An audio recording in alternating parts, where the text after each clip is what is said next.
All right, good morning and welcome. I'm Daphne Richards, Travis County Horticulture Agent with the Texas A&M AgriLife Extension Service in Travis County. Thank you for joining us for this webinar and our Texas Tough Plant series. With great program lined up for you today, native and adapted plants for Central Texas and wild about plants. As part of this program, our presenters may refer to various source material or websites. Don't panic if you don't catch those in time to write them down. All registrants will receive a follow-up email chock full of great stuff, including a link to the recorded session and links to any references or resources listed. Today, we'll be taking some questions at the end of each presenter's session. To pose a question, you'll need to use the Q&A feature. Simply type in your question at any point and we'll address them at 2 times during our mid-program break and at the end. We'll get to as many of your questions as we can, and we'll follow up after the program on any that we run out of time for. In the second half of our program today, I'll welcome Denise Delaney. But right now, I have the pleasure of welcoming our first presenter today, Skip Richter, my longtime colleague and dear friend who recently retired from AgriLife Extension to focus full-time on building his multimedia empire as the host of GardenLine on KTRH 740 AM. Skip spent many years as the Extension Horticulturist here in Travis County, and you may recognize him from his time on Austin PBS's beloved program, Central Texas Gardener. I'm beyond excited to kick off our series with you as the first speaker, Skip. So the stage is all yours. All right, just want to make sure you can hear me and see my slides. Very good. Well, let's get going. I'm going to be talking about some of the plants that are very well adapted to Central Texas, including a lot of our native plants. Native plants that are native to Central and Western Texas, as well as some areas of the state, typically do really well in the Austin area. And we're going to focus on a few of those. Now, I asked Daphne for 3 days for my presentation so I could talk about all of my favorite plants, but needless to say, we're not going to do that to you today. So here is an excerpt of the plants that I think you will do well with, plants that are going to be attractive, that are going to be easy to grow, that are going to adapt to use a fancy word, the vicissitudes of nature in Central Texas.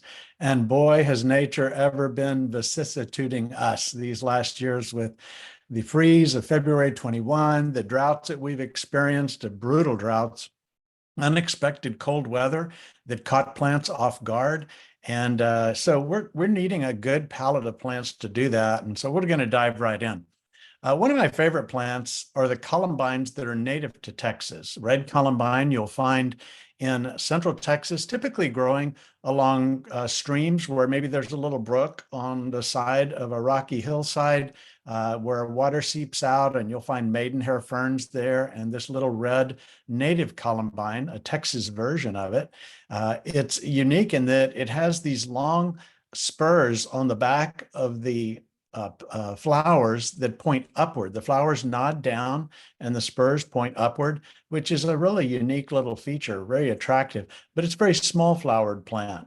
The yellow columbine is also called Hinckley's columbine, and it is native out in the West Texas Big Bend area, but it does very, very well in Central Texas. It gets larger. While the red columbine may get about 1.5 feet tall, Hinckley's can get 2 feet, even more than that, a little bit if it gets really, really favorable conditions. Both of them like moist, well-drained soil.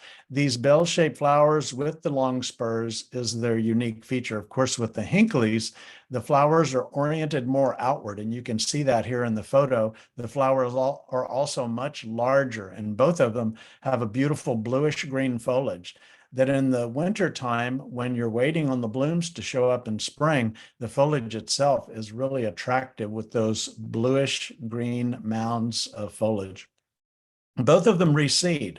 So I would say both of them are weak perennials, meaning, or maybe I should say short-lived perennials, they will come back. You may get 2 or 3 years out of them, and by then they tend, for one reason or another, for that original plant to be lost, but new plants come along. So for that reason, I would say that while we say they prefer moist, well-drained soil, in dry summer shade, maybe underneath a mesquite tree or a ratama or something else that's very drought tolerant, the plants may disappear, but then when the new seeds come up in fall, you'll be right back in business again. So areas that you don't want to artificially water, don't worry about these. With the reseeding, they'll come right back. They bloom from March until May. And one of the interesting features, I think, is that these two species will readily cross. And when that happens, you get something like this. It still has the red spurs of the red columbine, but the blooms, the yellow blooms, are larger, as you can see in the photo, and the plant's a little taller structure kind of in between the two, a little bit of the airiness of the red columbine. But I find that really interesting, so I like to put them together so I get some variation in what I see coming up year after year. Texas betony is a really great plant. It is native to the West Texas area, as well as Arizona and also in Mexico, southern Arizona. One of the nice features of Texas betony is that it stays rather compact, but if you shear it, it's even better. And you can create almost a ground cover effect by planting them about maybe 2 feet apart, 1.5 to 2 feet apart, and then shearing them regularly to get those beautiful red, which actually a coral red kind of bloom. It's in the mint family, as are our salvias, and things in the mint family often have aromatic foliage. And in the case of Texas betony, it does have a very aromatic, kind of spicy foliage that is really nice. But this plant, it ought to be used more because it really, really performs well. And when we talk about shade, because there's not good sunlight, getting beautiful color blooms when when we go from sun into shade can be a little bit of a challenge because sunlight helps the leaves make carbohydrates, and carbohydrates are what drives growth and of certainly blooming, or in plants that fruiting. So finding plants that will bloom as we begin to get less and less sunlight is fine. Now, that doesn't mean it needs shade. It just means that it can grow well in shade. And it's going to bloom again from March all the way through the season to October. Another good feature. We have a lot of plants that put on a great show for a short time. Texas betony just keeps going. But I'm going to say this over and over and over during my presentation. Shear, shear, shear. Don't be afraid to shear your plants. So many of the great plants for Central Texas area do best if we shear them on a frequent basis. Just whenever Texas betony isn't looking so great, cut it back by about 1/3. And I don't mean just the flowers. I mean cutting into the foliage a little bit. Give it a little bit of water and it'll be right back again, blooming even better. Pink skullcap. Pink skullcap is one of several great skullcaps that are in the Austin Native and Adapted Plant Guide that all do well here. It's one of the showier ones. Pink skullcap is very compact, typically less than 1 foot tall, and it spreads outward, but more like a lava flow. So if rather than a vine that's taking off everywhere, just imagine a very gradual oozing out of the plant as if lava were flowing across the ground. You can see it here in the picture at the bottom, that it's going over some railroad ties that were bordering a bed. That photo was actually taken in Houston, Texas. And it just shows that if you give it good drainage, it'll grow just about anywhere. But like a lot of our good native and adapted plants for Central Texas, you're going to need to make sure that it has good drainage. That is important when you plant it. Semi-evergreen, and so it looks good all the time. The little blooms are typical of skullcaps. If you've ever seen a skullcap bloom, they all look very, very similar. But there you can see the beautiful, beautiful color of it, the rose red or rose pink color. And again, here we go, late spring all the way to fall. It never gets too hot for red skullcap. And it does get too hot for us to go outside in the summer, but this plant, full sun, it just does really, really well. Blackfoot daisy. This is a really cool plant. You'll see it growing out of the cracks in the rock as you head west from Austin and you see the limestone outcroppings and things. This one will just be growing out of a crack in the rock. The one thing that it doesn't want is soggy wet feet. You need to make sure that it has excellent drainage, whatever that takes. Putting a lot of extra grit in a bed, making sure the bed is raised. If it's all a low area, those of you who live maybe east of town on some of the flat blackland soils, give it a mound to grow on so that drainage is excellent and it'll do really well. It seldom gets over about 6 inches tall. Under good growing conditions, it just loads up with these little blooms that have a honey-like fragrance. I kind of think that's cool. Anything with small daisy-like blooms is going to be attractive to beneficial insects like hoverflies and tiny parasitoid wasps that basically parasitoid wasps and aphids are like watching the movie Alien. Things don't go well for the aphid, this monster growing up inside, which I think is a good thing to happen to an aphid. That's a gardener's opinion. This blooms from March to November. Again, the blooms have a nice fragrance. If you get enough of them, you'll actually notice the beautiful fragrance. And typically you're going to see 8 white petals. And with the centers are always yellow. This looks a lot like one of the zinnias called narrow leaf zinnia. It grows really low. That one comes in white, yellow, and orange types. So if you're around Austin, those are wonderful colors to set your heart aflame. But Blackfoot daisy is more of a perennial to a short-lived perennial. It does really, really well there. Zexmenia, I love this plant. Zexmenia is about typically about a foot high. You can see it depending on growing conditions range.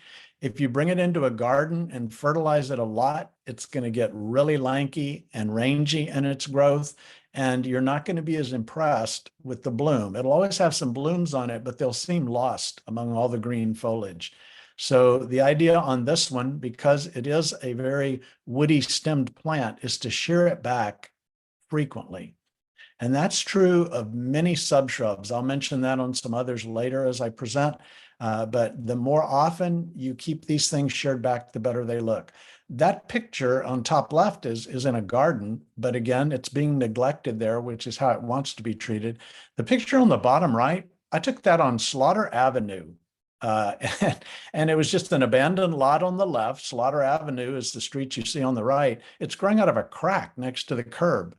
So what does that tell us? It tells us it's tough. It tells us that it doesn't need a lot of water to survive.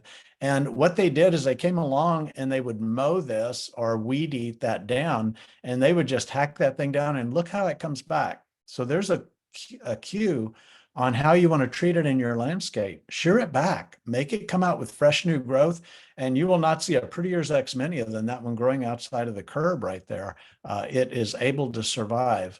Like many of these plants, no real significant disease or insect problems. Just don't put them in a swamp. They don't like wet feet. You want to prune it again. I mentioned that to keep it in flower. The leaves are very rough, kind of hairy foliage. It's kind of a unique sort of foliage feeling, but not that unique for plants that live in an arid or tolerate an arid environment.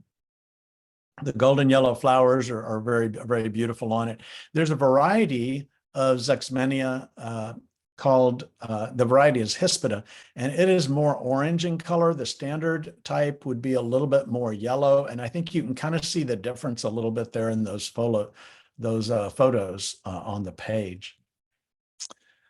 Plumbago. I used to think that this plant had to be a wimp, just because it just looked like some southern plant that ought to be somewhere where you plant azaleas and gardenias and other things.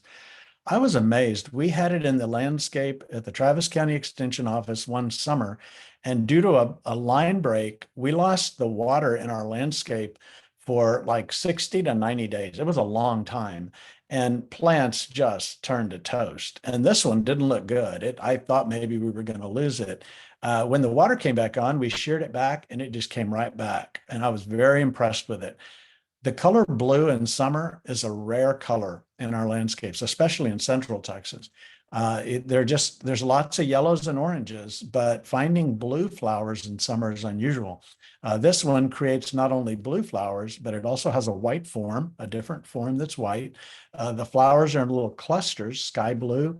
And at the base of a cluster, if you got little kids or grandkids, each of these individual blue flowers has a long little trumpet-like stem, and it's sticky at the bottom. So you can attach them to your earlobes, and now you have blue earrings, botanical earrings. So that's kind of cool. By the way, while I'm getting into it, the little lizards that run around, the anoles, you probably have seen those. They put their little red neck out, and if you tap them, they'll open their mouth and they will clamp onto an earring too, or as an earring, a reptile earring, and that works really, really well too. So you got to get your kids used to nature and having fun, and just a little free tips. That alone is worth the price of admission. All right, you need to prune it periodically to maintain the shape. It can get a little floppy and open. It doesn't have the photo that you see has a nice kind of density to the plant, and that came with a little bit of shearing. Not real often, but just occasionally. Kind of watch your plant. It'll put up with a little bit of shade, and it just blooms and blooms and blooms again all through the summertime. I'm going to go now to salvias. Salvias are my favorite genera of all the plants. It's like asking a parent to pick their favorite child. Don't admit it if you have a favorite, by the way. But it's very difficult for me to admit what's my favorite plant. I get asked that question a lot. So I've decided, well, I will at least say my favorite genera is salvias. And there's so many. There's 100 different salvias that would do really well in Central Texas. There used to be one called indigo spires, and it was a great salvia, but it flops everywhere, and it would just make this big floppy plant, and it would bloom and bloom and bloom and bloom and bloom. And it was hard to sell because people, when they buy a plant, they want something with flowers on it, and indigo spires, even in a gallon pot, didn't look that great. And so it just never really made it to the mainstream. So they worked with developing it, and they came up with mystic spires. They've developed it further now and come up with a real small one called Misty. And if you look at the top picture, Mystic spires is the one in the center, and the two little plants to the side of it on the far edges, those are Misty. Misty is a little bit, anytime we start breeding a plant to try to create one real specific characteristic, like in this case, small, we lose some of the other benefits of that plant. That just happens. But this one is wonderful. Mystic spires is a cross with our native Salvia farinacea. The story goes that it went out to California to the Huntington Botanical Gardens. They planted Salvia farinacea out there, and suddenly, what happens in California stays in California. Something happened, and this little plant pops up nearby. Well, farinacea had crossed with some unknown salvia at the Huntington Botanical Gardens. It's a good Texas love story. And as a result, they finally figured out what the parent was. But that is where we got indigo spires, and now mystic spires has been taken from that. One thing, I'm talking without showing you all my words here, getting so into it. It gets about the thing that I like best about mystic spires is it has a compact growth, but it has an upright growth. Now, all salvias can get a little bit brittle, so you want to be careful with that. If you got pets that are running through it, they're going to break branches off of it. But it gets about 1.5 to 2.5 feet tall typically.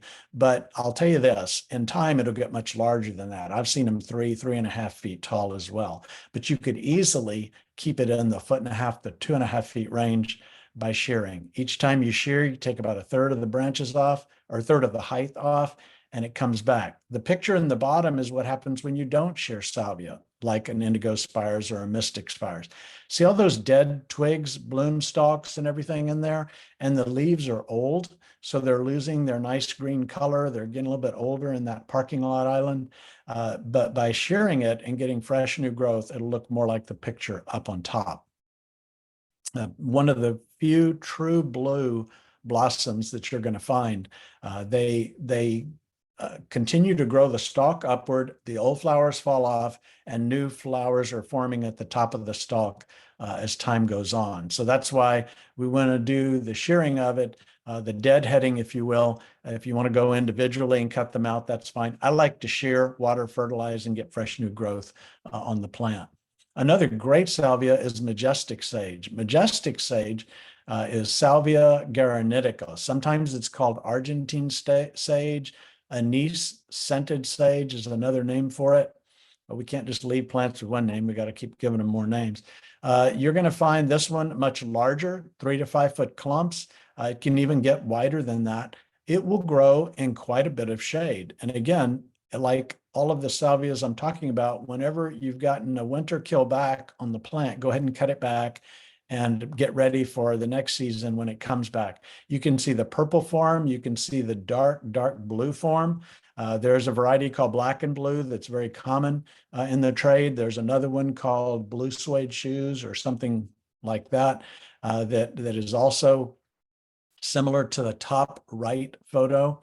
And then the one at the bottom is called Argentine Skies.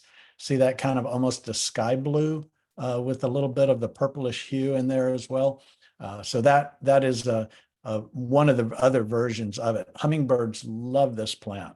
They absolutely go crazy on this one.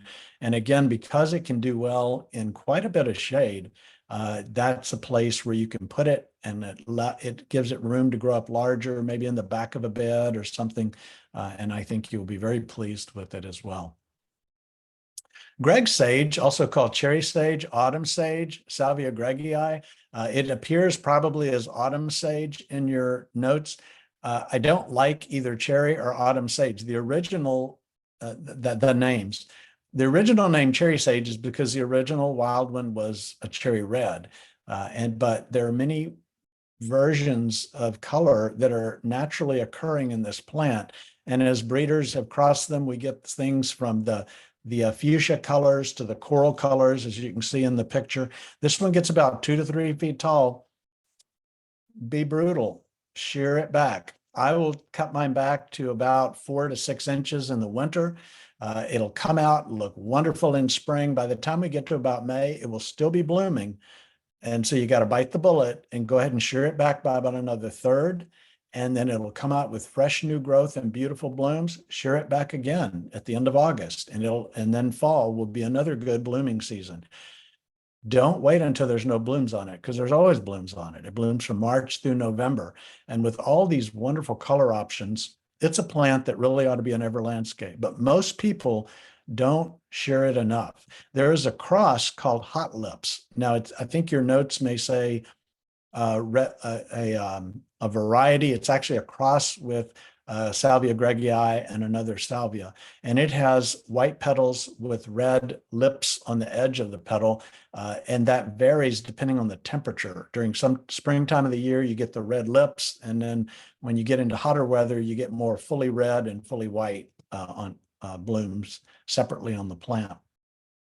Here's an example of what I'm talking about on shearing. The picture on the bottom left, the red salvia you see in the background is the same plant as the light green one coming out fresh. The red one is still blooming and it looks good, but we sheared one of the plants back. This was in the Travis County Extension Gardens, and I took a picture of the new growth coming out. Now, in time, that back plant, if not sheared, is going to get very woody. It's going to get leggy, and it's just not going to have a lot of blooms. But when you shear it, a little fertilizer, a little water, it comes out, and you see the picture on the bottom right. That's an example of plants that were sheared back. Look at all those blooms. So salvia, like roses and many, many other plants, bloom on the terminal, the end of a shoot.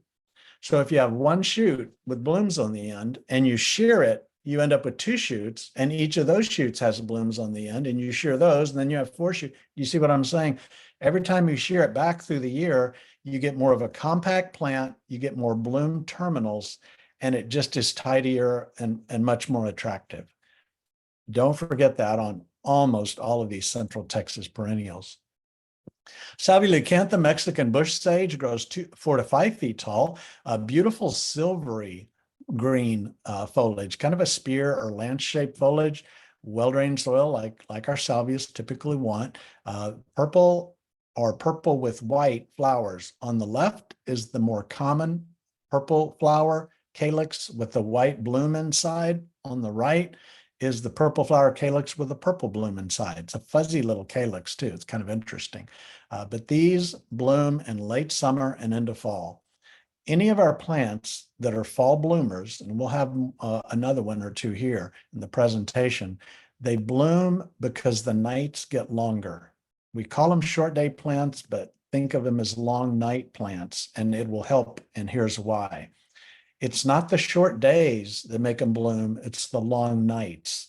So things like Salvia regula or mountain sage, that's a long night plant.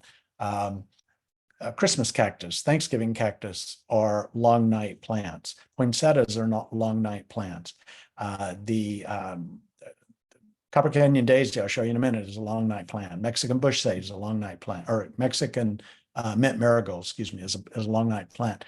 And so if you have it next to a security light on your house and that light comes on at night, it never gets a long night and it doesn't bloom. And one year in the Travis County Extension Office, we had a mountain sage planted on the other side of a tree trunk.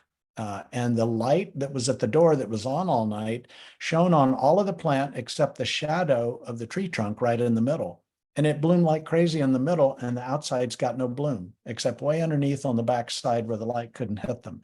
So I'm going into some detail on that, but I want you to remember that if it's a fall bloomer, that's why it's blooming in the fall. And that's why you need to just be extra careful, because a lot of us have security lights or we have a motion sensor light. It doesn't take very long for it to split that night. And now you got two short nights instead of a long night in terms of the way the plant looks at it. Here's another one, Copper Canyon daisy, long night plant. It grows about 3 feet tall. This one flops, and it's just the way it is. You can see one there. The picture on the left is Zilker Botanical Garden. That thing is just flopping and sprawling, came over the red curb, and now it's crawling out in the parking lot. That's the nature of growth on that plant. We need a good compact version, but so far we don't have one. It is a marigold, and so that's why it has the genus that you see there. That's the genus for marigolds, and so it needs good, well-drained soil, of course. Once we get to about midsummer, we want to stop pruning it, and that's true of a lot of the fall bloomers, because if you keep shearing them, they won't have time to grow new growth, and that growth mature to a point where it can set bloom buds to bloom in late summer and fall. So once we get to about midsummer on some of these things, you want to go ahead and stop any shearing that you're doing to keep it compact.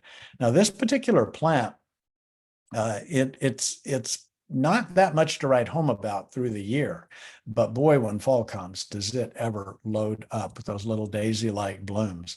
Now, one thing that is interesting, I love the scent of this. Some people don't. It's a very pungent citrus pine scent. So if you can imagine maybe citrus rind with the pine needles and you crush them all up together, that's as close as I can get to describing it.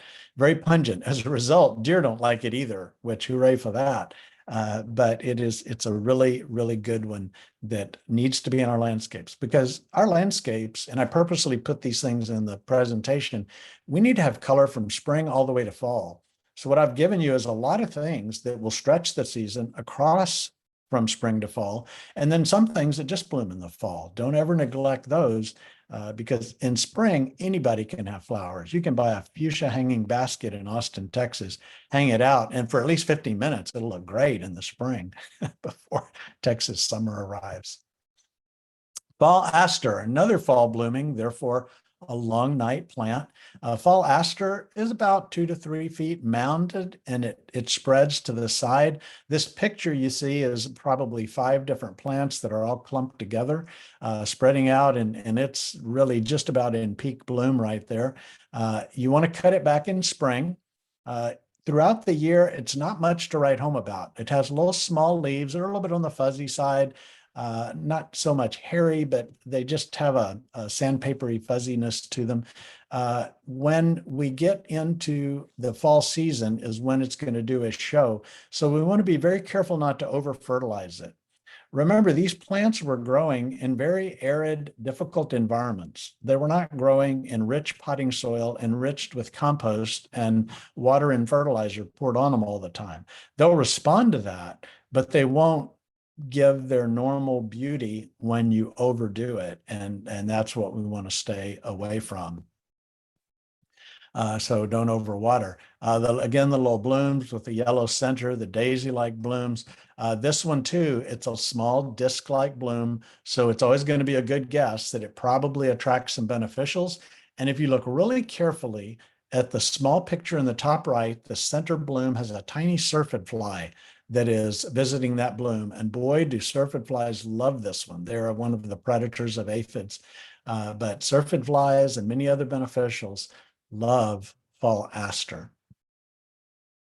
Pride of Barbados. This plant can get up to 5 to 6 feet wide. With extra nutrition, they get bigger. I wouldn't recommend it. Keep it a little on the hungry side. It is a legume, and so it doesn't need a lot of extra nitrogen fertilizer, but what a gaudy bloom.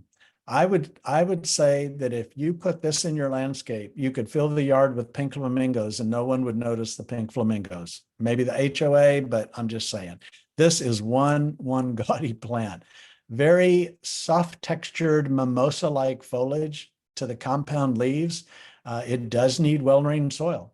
And it loves Interstate 35. Some of the best pictures I ever take of this plant are in Austin and San Antonio and New Braunfels, where it just looks its best. Of course, it'll grow in Houston and it'll grow far west of San Antonio and Austin as well. But it loves your climate there. There are a few other versions of it. You can find a pink kind of version of it that's much less common. This is the more common type. It's just ablaze with color.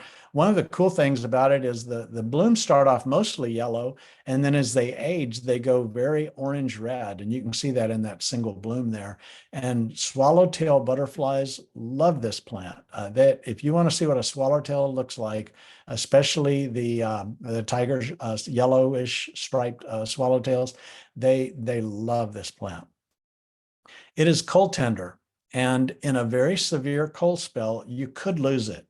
I generally recommend mulching it at the base, and that way you're covered. Don't worry about it. When we go into winter and some cold occurs, just throw a bunch of mulch over the crown or base of the plant, and that will protect it and it'll be back. But I say it'll be back about mid-spring. It sleeps longer than a teenager on a Saturday morning. It does not like cool spring weather, and you think, oh, I lost it to the freeze. Probably not. It'll come back, but it just really wants things to warm up a lot before it does. And the blooms just go on and on and on all through the summer. We're going to go now to Princess Carolyn Napier grass. This is a type of pennisetum. The nice thing about this one, it only gets about 2 to 3 feet tall, more upright than spreading. It will freeze to the ground, but it is dependably hardy in all but a rare winter, and you get lots of new growth. You don't have the bloom stalks on it, but it's the purple foliage that we go for. So to have purple foliage, you need good sunlight, don't put it in the shade, and you need to not over fertilize it, because as you push growth, and this one is on the verge of being too vigorous, that soil is a little too rich, you're seeing some green come out. It can be much deeper purple than that if we just wouldn't fertilize it. But remember, in Texas in summer, our bloom options decrease a lot. So foliage is our friend in summer. And there are a lot of great foliage plants. Don't have time today to go into all of them, but this is an example of one that's going to look pretty all summer, whether it blooms or not. And so just remember, depend on foliage when we get into the summertime for a lot of extra color. Frog fruit is a weed growing wild all over the place. I've seen it in parking lots, covering the asphalt. That it's a small plant. It's also called matchstick plant sometimes because the blooms are these little, like a matchstick on a stalk. They have little tiny flowers that are very attractive to many beneficial insects. I took that picture at the bottom in Houston, Texas, believe it or not, and it is just a great ground cover. So if you're looking for something that's more of a native, that's a ground cover, that's enthusiastic, that doesn't take over the world, that doesn't get too tall, frog fruit is an excellent choice. There are some other natives. Again, we didn't have time to go through all of them here in this particular slide set, but just remember, no matter where you're growing it, as long as it's not a wet spot, a soggy spot, frog fruit is going to do very, very well. And it'll even stay evergreen through most of the summertime, and it just spreads vigorously. But you don't have to worry about it taking over the world. It's easy to keep in check. Go now to the sedges. We've got a lot of different sedges. I chose Texas sedge because it's one of our native sedges. This particular one really is native all the way from the eastern US across into Texas. But there are a lot of good ones. This one stays a little on the smaller side. It's about 1 foot tall. You irrigate it, no surprise, it's going to get taller. When you don't like the way it looks, just mow it. Just set a mower on there and cut it back. You can cut it about 4 inches high, put the mower on the highest setting, and you get a lot of fresh new growth, as you see in the picture on the bottom. It has little rhizomes that gradually spread out to the side. It's not a running grass, but it's more of a clumping. It's not a grass, it's a sedge, but it's more of a clumping form. Very fine textured, beautiful foliage. It can be used individually. I've seen it used in containers before, but it also makes a nice massed ground cover. If you've got some dry shade, it does well. You're going to find it in all kinds of places throughout this large region that it grows in, typically moist, sandy soil, but don't be afraid to plant it in a clay soil as long as it's got decent drainage, and it will do just fine for you. And other sedges, time doesn't allow, but things like Berkeley sedge, creek sedge, meadow sedge, there's a lot of other really good sedges that need to be used more in our landscapes. Turk's cap, what a beautiful plant. This one just goes and goes and goes. There are several types of Turk's cap. The typical type, Drummondii, has smaller blooms. There's a very tall blooming version that's a little more floppy. This one gets about 2 to 4 feet tall, blooms all through the season. Once it warms up, it's in the mallow family, the hibiscus family, so it likes things to warm up a little bit. Beautiful red or white hibiscus-like flowers. There's a white form. There's also a pink form called Pampurrier. Just take that red flower and make it pink, and that's what it looks like. And then there's also a kind called Fiesta that has variegated yellow and white splotched leaves. That's very unusual and not typically found, but it is available in the trade if you look. Magnet for hummingbirds, and it produces a little edible fruit, marble-sized fruit. Nothing to write home about. I always jokingly say edible does not mean palatable, but it's okay. Yeah, it's okay. You can eat it.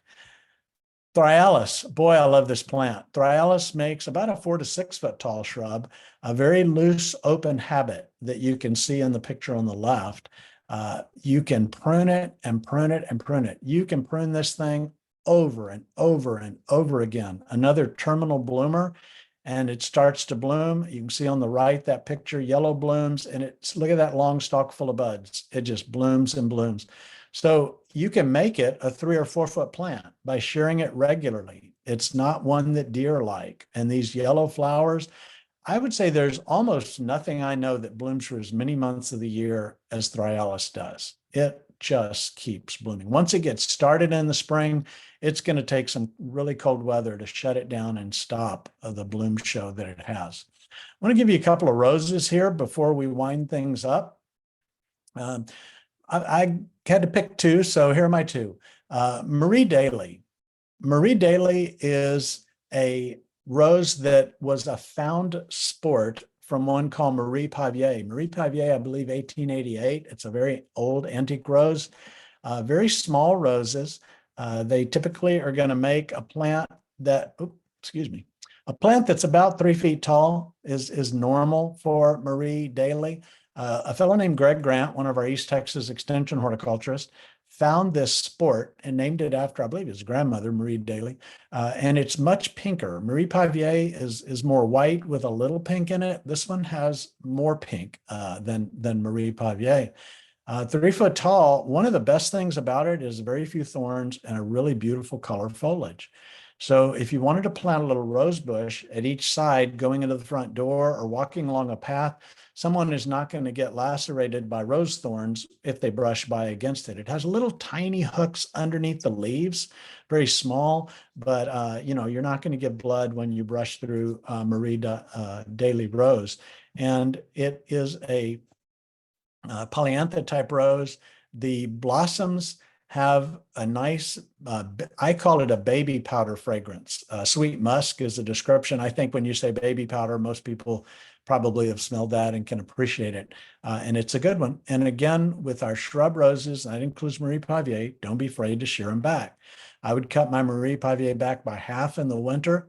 By the time we get through our April big bloom show, it's going to still be having some blooms on it, but shear it back by about a third.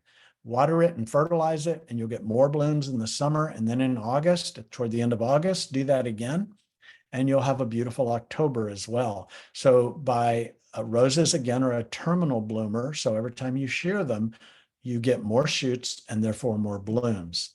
And that kind of works really well. This one is pretty disease resistant. Black spot, powdery mildew are not going to be as big of a problem, especially the black spot is not as much of a problem on this particular rose. My last rose is Belinda's Dream. Belinda's Dream comes as close to being the all-around rose as you can get. I think the folks in Florida at Disney World said it's the best overall rose that they could plant. And Belinda's Dream, we say that about it because number one, it's a shrub. So even if it didn't have a bloom on it, it would be a pretty green shrub. And we have a lot of green shrubs that don't have blooms. Number two is that it looks like a rose. Now, I appreciate roses in all their colors and shapes. Single roses like Mutabilis, semi-doubles like the Marie Pavier you just saw. Some people think a rose needs to look like the cut flower rose, and it really doesn't. It doesn't have to look like that. But if people want something that looks like a rose, take a look. There you go. There's Belinda's Dream. Belinda's Dream rose has a nice, beautiful foliage. It does get a little black spot, but not enough to require spraying. You want to keep from spraying the foliage. Anytime you wet the foliage of a plant, you increase disease problems. So don't put a sprinkler spraying the foliage of your shrubs, especially your roses, like this Belinda's Dream.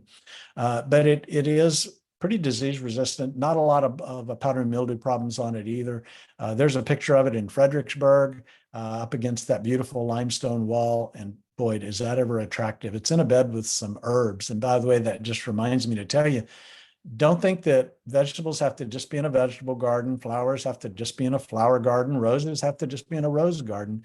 Mix things up. That helps with some of the disease issues we deal with and pest issues. It certainly supports beneficial insects better when you have a more diverse landscape. But these blooms are nice. They're not long stem, but you can cut them and bring them in. I think they look really well. Has a nice, fresh, fruity fragrance to it, and it just blooms again and again. This is another one. After the April bloom period, shear it back, fertilize it, water it, and get it back into another flush. At the end of October or August, shear it back, give it some water, give it a little fertilizer, and just keep it going. It's these two roses, I think, if I had to say, someone calls and says, hey, I got two spots I can put a rose in, these would be the two I'd recommend. There's only 800 others I'd love to tell you about, but these two, disease resistance, beauty, adapted, repeat blooming, and everything like that. And you're not going to be able to do better, I think, than these two. These both are also earth-kind roses. Earth-kind roses are roses that have been tested in harsh conditions by Texas A&M AgriLife Extension across the state. That typically in an earth-kind rose trial, they'll go out to a field like an old black clay soil up in Dallas is one place they do it. They mix in a little organic matter into the soil. They plant the roses, and the first year they give them supplemental watering, and they cover it with just wood bark chip mulch, like the power line companies grind up those trees and blow it in the back of the truck to haul away. Yeah, we're not talking about pretty store-bought stuff. They throw that around them as a mulch. After the first year, they only water them if we go into one of those droughts that would kill anything. They'll give them a little water. There's no spraying and no fertilizing after that. And you ought to see pictures of the field. Some roses just are like, ha, we're happy. Others are like, wait, we're prima donnas. Why aren't you pampering us and everything? And they don't make earth-kind status. One fun fact about Belinda's dream is it was bred by an A&M professor, but not a horticulture professor. I don't know what they were doing in the hort department, but a math professor, Dr. Robert Basie, bred Belinda's dream. And so interesting, it's a A&M bred, I guess you could say, but not a horticulture. It's just a hobbyist that did this. And some of our greatest plants that we have been bred by people that are not professionals. They are hobbyists that found something that they love. And I hope you have found a few plants that you love as we've gone through this. Daphne, I think I'm about ready to turn the thing back over to you, and I'll be happy to take any questions if we have any. Well, first of all, could you advance to your last slide so that people can see how to reach you or how to listen to you on the fabulous radio program that you've left us for there on the How could I forget a shameless self-promotion? Exactly. So it's wonderful to have you with us today. And I so enjoyed listening to your presentation. And I want to dive right in on one of the topics that you talked about.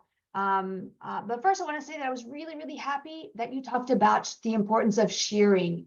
People are so nervous about cutting their plants and just to get in there and be fearless. But we did have a question about what if one has become really, really woody because it hadn't been sheared for years and it's more of a woody perennial. How nervous should we be? How far should you prune back a plant like that? It's not been pruned for years when it should have been.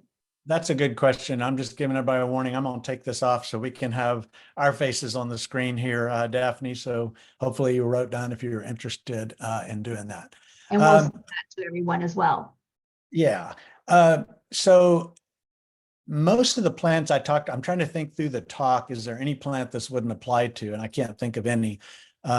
You could take them back to the ground almost, and they're going to bounce back. Now with a woody shrub, like a rose bush, I wouldn't cut it off at the ground. But if you even gave it a foot or two, it's going to sprout back out from the bottom. One time, cenizo, the Texas sage that is real popular, someone asked me if it would kill it to shear it back. And ranchers in Uvalde brush hog it regularly trying to kill it, and it will not die. It just comes back fresh and beautiful again. That's great advice because we do get kind of nervous and looking for that new growth is very important on those plants. You see those plants, especially those Texas sages, like you said, with all the green leaves at the top and death. Yes. Get in there and cut those back, huh? Cut them back. Yeah. Yeah. Preferably don't let them get that way, but if they do, you can. It's going to take a while though. When you cut them back, they're going to sprout out. And remember, you got to shear them again as they're get about a foot high, cut it back a little and just keep shearing them, or otherwise they just go straight up to the sky and now you got a big plant again. All right, next, how can we tell that plants are going to be drought tolerant? Let's say we're in the nursery, we're shopping, and we maybe have a list with us, but we find something that's very compelling. We want to maybe buy it. How can we tell just from looking at plants in the nursery if they're going to be drought tolerant or suited for our area? What's some of the things we can do to make a good decision in the nursery? Yeah, well, first of all, I wouldn't go shopping without my handy dandy little native and adapted plant guide, because then right there, if it's a Texas native, that's good. And it's going to have mostly have some drought tolerance. You can look at the features of the plant. Cacti, what do? They don't have leaves. They make their photosynthesis through the stems and they got little thorns on them. If it has real thick succulent leaves, succulents are real popular now. They hold their own water, like an aloe plant would be an example. Other features include smaller leaves or leaves that are kind of fuzzy so that they don't lose water. But Denise is going to go into that a little bit more, but I'll just throw that out there as a first thought. All right, that's great advice. Next question, what's the difference between sedges and grasses, both ornamental grasses and turf grasses? And is one better for certain landscape situations than others? Okay. Boy, there's several questions, and those are good ones. Sedges, if you cut through a grass and look at the cut end of the stem, it's either round or oval in its shape. A sedge, when you cut through, is more of a triangle. If you have nut grass in your garden, I hope you don't, but if you cut through, that's really nut sedge. It's not a grass. It's triangular. So it's a different kind of plant structure. Sedges typically don't run as some grasses can run, like Bermuda grass and St. Augustine grass, just sprawl outward. And most of the sedges we would recommend in Central Texas that you would find Extension recommending over there, or the city Native Adapted Landscape Plant Collaboration Guide I showed you. Those kinds of sedges will often do real well in a partial shade, a bright shade too. Some of them can take full sun. If you're going to do foot traffic, you probably need to go to a really tough grass. Bermuda grass, that's why it's on football fields. Zoysia grass, that can take the traffic. But if I had an area and I didn't want to mow it all the time, I would use a sedge like Texas sedge and put stepping stones through it. And once or twice a year, cut it back with a mower to 4 inches high and let it come back out. And you'd have a super low, easy care landscape and still a place you could walk through. Oh, that's really great advice about that. And I've seen lots of that in our sedges in sort of partial sun. And we got a really great question about partial sun, well-drained soil, full sun. Where can someone find definitions of these terms? And so I would just say that we don't define them because it's different. So why don't you talk about how to discern whether your part of your yard is full sun, filtered sun, has well-drained soil. Talk about some of those climatic things and ways that we can look at our landscape and try to discern what That's we actually good. are dealing with. Yeah, you're right. The terms are confusing. And, we talk about dapple shade, we talk about part sun, and I always thought it was fun, part sun, part shade. What's the difference between that? They're both part of each. But that I would look more from the plant standpoint. The plant asks one question: how many foot candles of light am I getting, and how long are you giving them to me? Think of a rainstorm. If it drizzled all day, you can get an inch of rain. If it pours for an hour, you can get an inch of rain.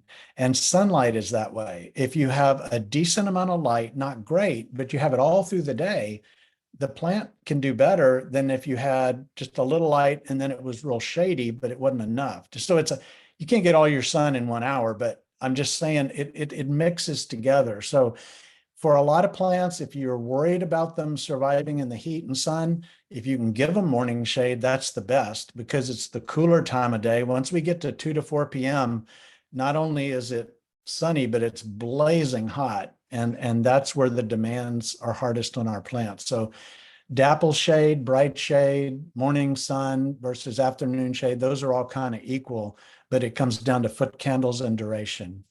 Yeah.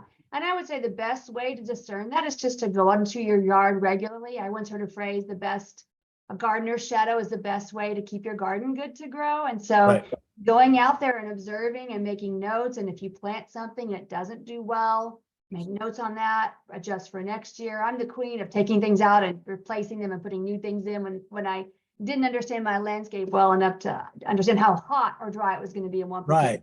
And that's true. Turk's cap likes a little shade, but in a lot of shade, it gets kind of tall and lanky. In sun, it stays much more compact. Rock rose, not one of my plants today, but it's in the guide. You move it into the shade and you're going to have a lot of powdery mildew issues that you didn't have when it was in full sun. So there's other factors to note when you go to that sunshade thing. Yeah, so it's trial and error, unfortunately. So with that in mind, that trial and error, plants can be kind of expensive. Let's talk about buying small plants versus buying larger plants. Yes. And how, what exactly should you do when you're thinking about buying plants a certain size for the landscape, but then also for containers? Oh my gosh, if I'd come up with questions, I wish they would ask me. That's one. When you buy plants, you're buying dirt. Let me just let that sink in.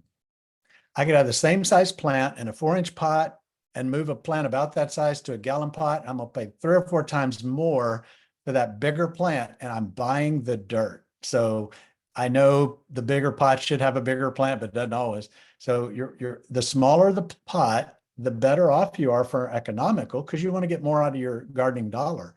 So buying smaller helps. Another thing you can do is when you buy smaller, aside from like patented plants that you can't propagate, you can put I bought one time this is just an example, but I bought a gallon, oh gosh, what was it? A Duranta. And it had little branches going out to the sides, and I bent them down and I put a brick on a pot on each side of that Duranta.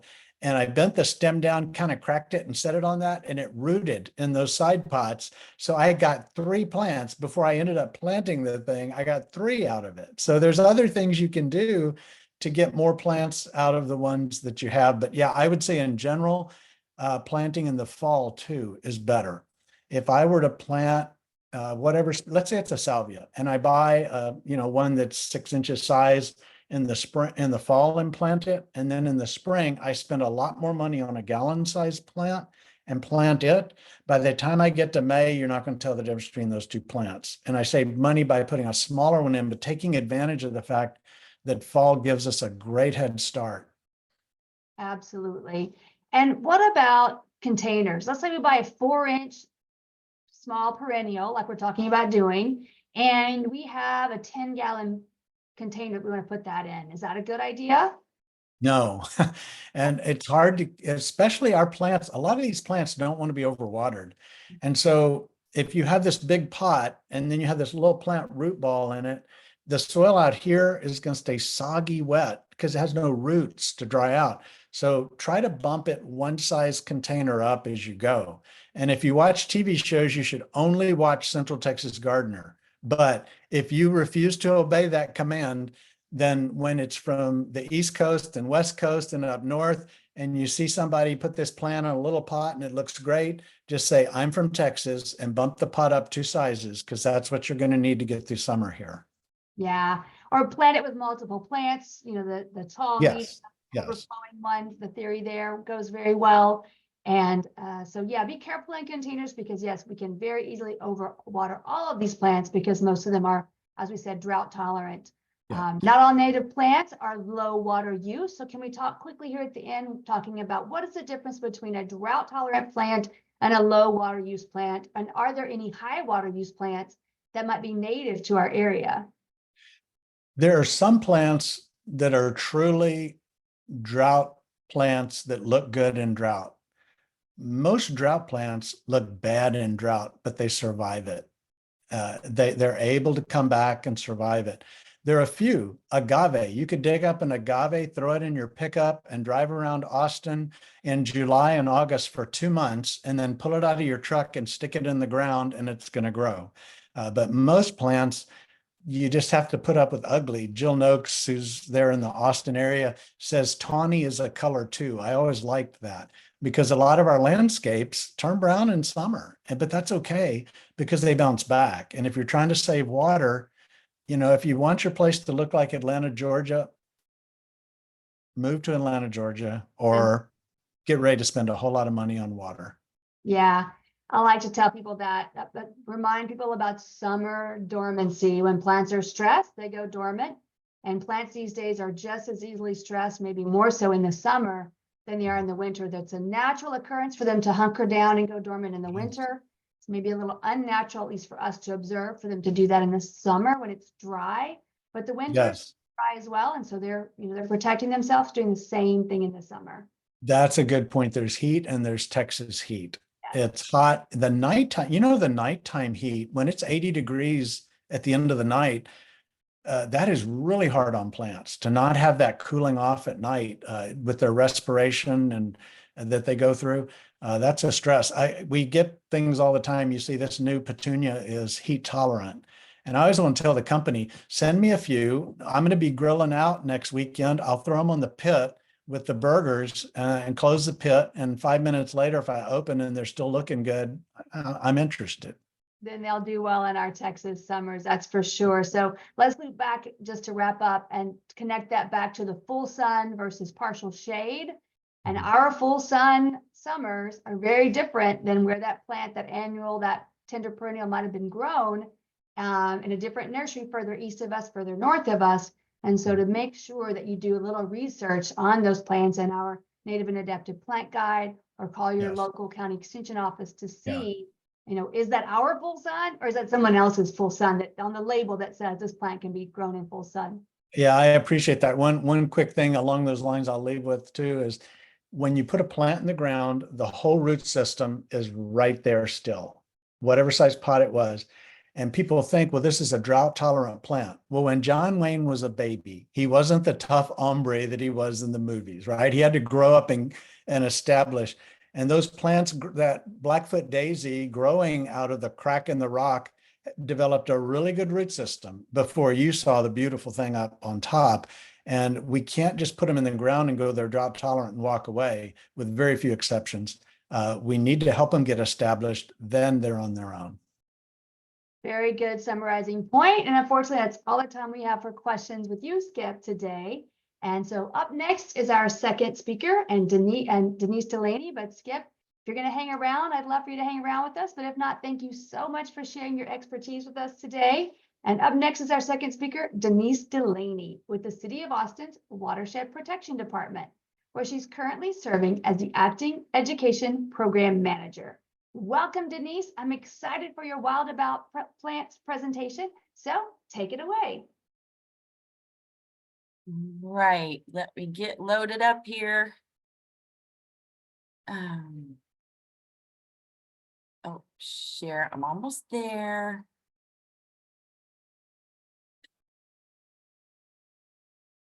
Can you see my screen?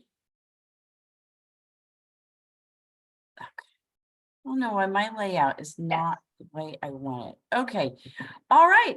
Well, thank you for inviting me to be a speaker today. And I just have to say, Skip, that was wonderful. I miss you so much. I forgot how funny and awesome you are. And for those of you that don't know, Skip and I met back in 2002 when Grow Green was just starting. He was extremely instrumental in making our program happen. We are still partners with the AgriLife Extension Office and the Travis County office and the amazing master gardeners, you know, that help us promote our program. This program wouldn't be the success it is.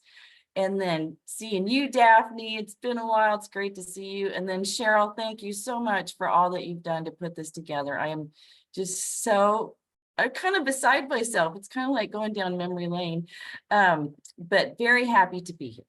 So I am wild about plants. I'm a horticulturist. I've been in the Austin area for almost 40 years. I moved here in 1985, and it's been quite a journey, I have to say. So I'm also Irish, and my birthday's in May, so my gemstone is an emerald, so I'm about as green as you can get. But I'm also with the City of Austin with the Watershed Protection Department. I have been with the City of Austin almost 20 years, and the Grow Green program is about that old, so I've been with it most of the time. But Watershed Protection is a really special place. When you look at the City of Austin, you know, we have water conservation in the Austin Water Department, and they make sure we have water. They do water conservation programs and low flow toilets and that kind of stuff. Well, Austin, I call Watershed Protection, they help us conserve water. Watershed Protection helps keep it clean. So our mission in the Watershed Protection Department is to protect lives, environment, and property from flooding, erosion, and maintaining our water quality. So just want you to think about in Austin, like a special place that you like to be outside. Is it any place that has to do with water? Could it be Barton Springs or the Greenbelt or Lady Bird Lake or Lake Austin or McKinney Falls? And so that's our job at Watershed, is to make sure that this water stays clean. And so we take that job very seriously. And part of the seriousness of that, besides the water quality, is that is this enormous amount of water that comes down in a hurry, hits our landscapes, and a lot of it runs down into our creeks, causes huge problems with flooding. But it's not just flooding. We live in Flash Flood Alley. I want you to take a look at this map. This is like by the National Weather Service declares this. This isn't just like, oh yeah, we get a lot of rain. It's a very serious problem. And the more we put development down and pavement and, you know, the less place there is for water to sink into the ground, the more flooding we're going to have. So I'm not going to go on and on about this. I just want to bring it to your attention. And also this really great website, ATX Floods. if you're ever out driving and you have to go somewhere when it's raining heavily in Central Texas, please look at this app. It's in-time weather responsive, where the low water crossings are, which ones are open, which ones are closed. We'd rather that you stay home, but if you do need to go out, then you really need to know about this site. So I just wanted to make sure that you guys got the flooding part of our mission and the great resources that we have. But the water quality part of it is why Grow Green is in the Watershed Protection Department. And the thing about it is, so we have these landscapes, and anything that we put on the landscape, well, most of it that doesn't soak into the ground or go into like a rain garden or something goes down the streets into the storm drains, and our storm drains go down to our creeks. And I think that connection is something that not everybody understands. So if your neighbor's pouring motor oil down the storm drain next door to you, it's gonna go down and end up in our creek and cause lots of pollution problems. So for landscape issues, fertilizers for sure, and if we have time, I might talk about the toxic algae problems that we have in our water, but it's also pet waste. And it's also, like I said, motor oil. It's, you know, all kinds of problems. Sediment actually is one of the biggest polluters when we have construction sites and they let the soil wash down into the water and makes it cloudy and uses up oxygen. So that's a problem. So having this awareness that what we put on our landscapes ends up in our creeks and thus our water supply is something to be noted. But as far as Grow Green, we're trying to grow green to keep our water clean. We want to promote healthy landscapes. And of course, that means soil, because there's a whole world going on underneath the ground there. A lot of people don't think about our people, our pets, our wildlife, our waterways. We all want these things to stay safe. And keeping the water clean is one way to start doing that. So we support integrated pest management. That means we don't use toxic pesticides. We don't use salt-based fertilizers. Not saying we never use a pesticide, because there are least toxic ones if you use it at the right time and strategically. They can be used if needed. We try to avoid that whenever possible, but there are some that we can use if we need to. So I said I'm wild about plants, and you guys can have access to this presentation, but I just want you to think about just for a minute, like plants, they're only the foundation of life on Earth. Like they don't get enough credit in the biological world, I don't think. I mean, everywhere you look, there has something to do with plants, whether it's, you know, the table that you have, or the food that you're eating, or the guitar that you're playing. Plants are everywhere and they're super important. And so it's just great to remember that. And then horticulture as a science. When I learned what horticulture was, it's, you know, the art and science of growing plants, but it's also the business of plants.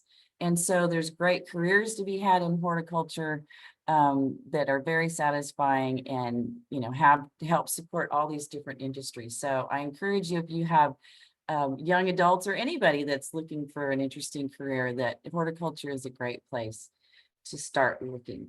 It could be botanical gardens or golf courses, or, you know, working at a place like Watershed Protection. So back to the plants.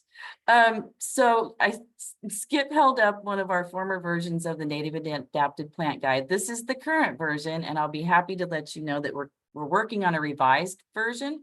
The last time we revised it was in 2012, and so we were due. So we are doing an extensive stakeholder survey. We're going through this, we're talking to people, and we're updating it. Excuse me, I can't say it's not going to come out this spring for sure. Maybe the fall, maybe the next spring. It's a huge undertaking that we're doing.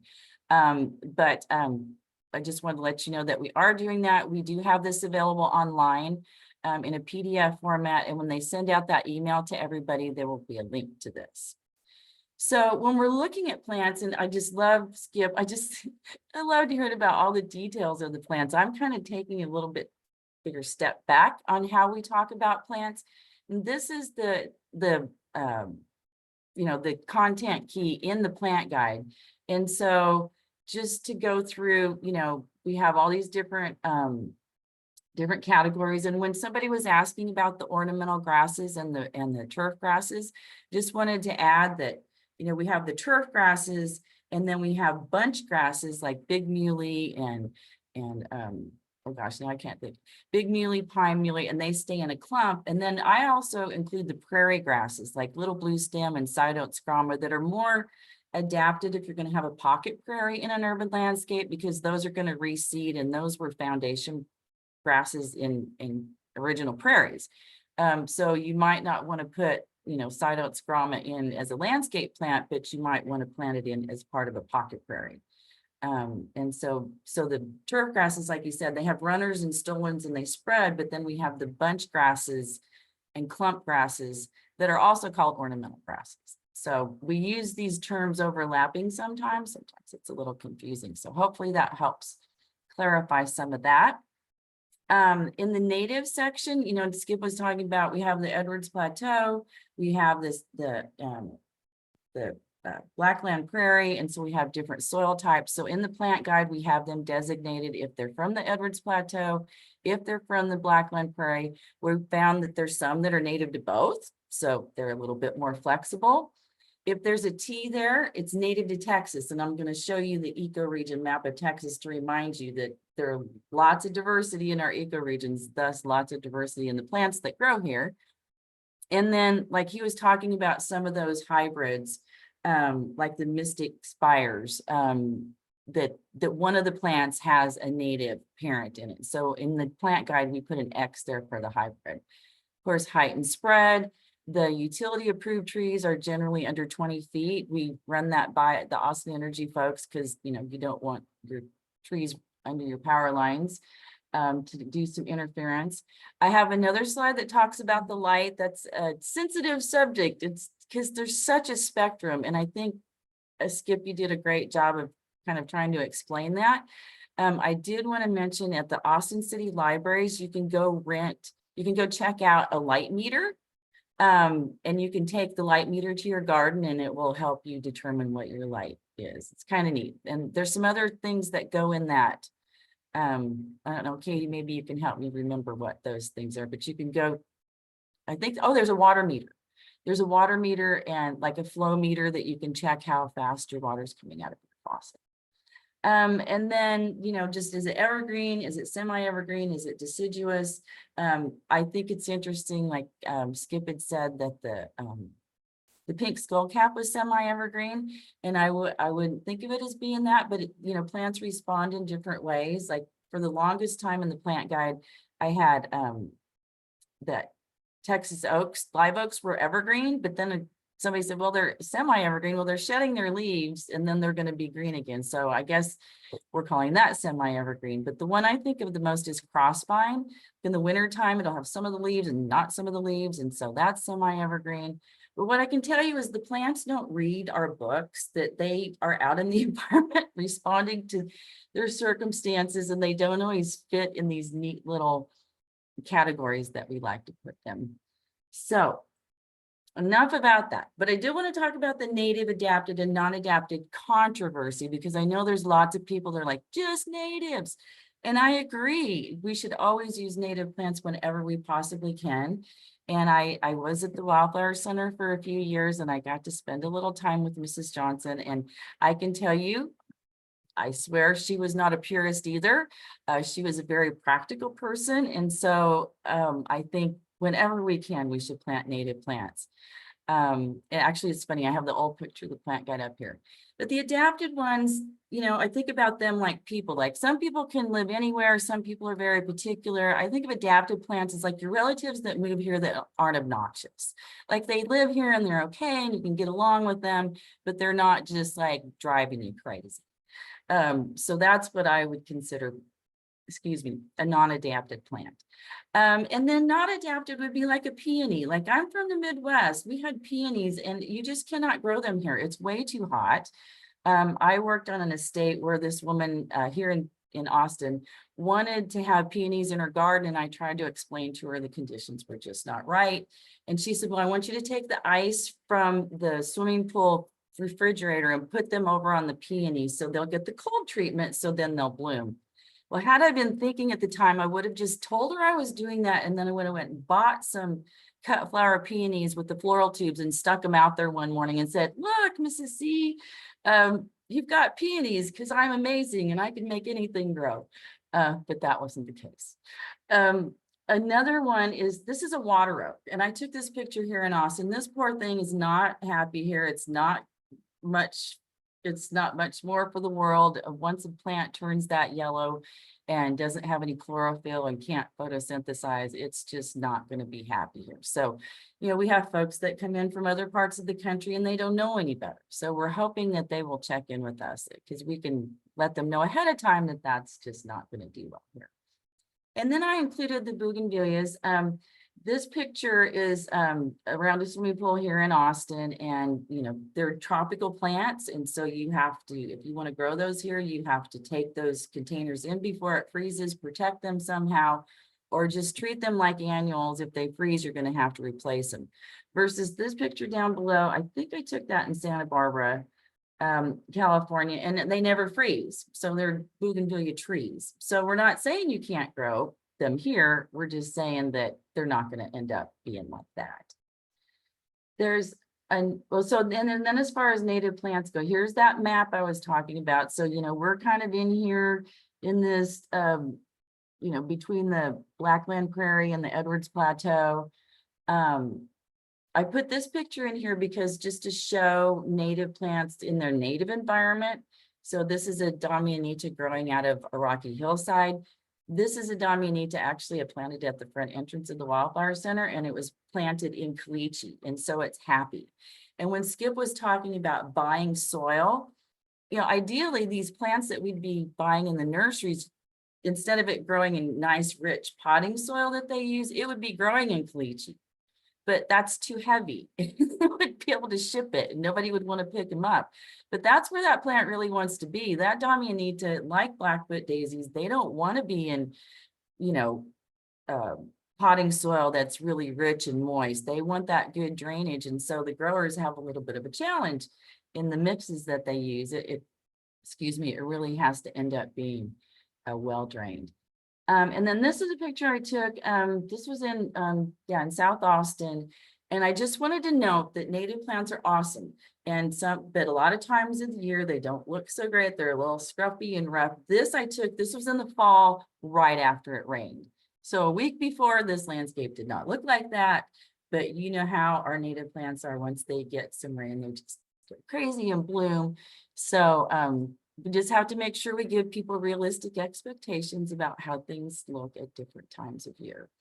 And then as far as native plants, I think just with climate change and things getting hotter and drier, we're going to see the plants that, grow in West Texas and south of here are going to be the ones that are going to fare better. It just makes sense that they would do that. And then this is just to remind you about habitats. When you're out and about, you're out in hill country. I took this off of River Hills Road on the way out to the lake one day.